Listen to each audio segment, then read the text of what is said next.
لا خير في كثير من نجواهم إلا من أمر بصدقة. أعوذ بالله من الشيطان الرجيم. بسم الله الرحمن الرحيم. لا خير في كثير من نجواهم إلا من أمر بصدقة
بس दूसरा स्वर أم تأمرهم أحلامهم بهذا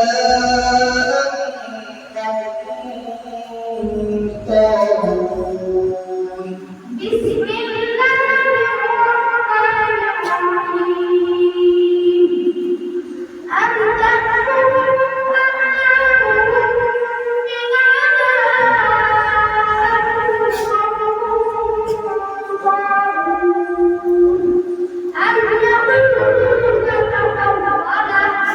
بل لا يؤمنون.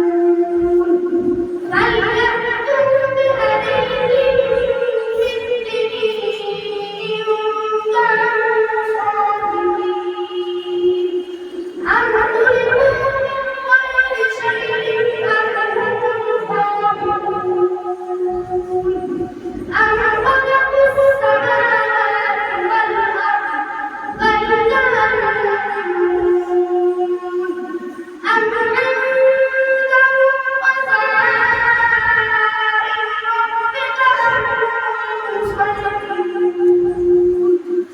أم لهم سلم يستمعون فيه.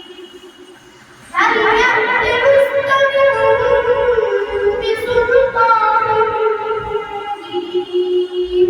بس أم لهم سلم يستمعون فيه. तनवीन का कौन सा फायदा होगा?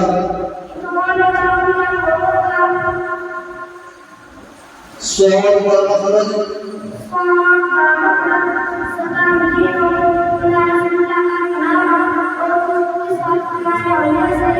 जयी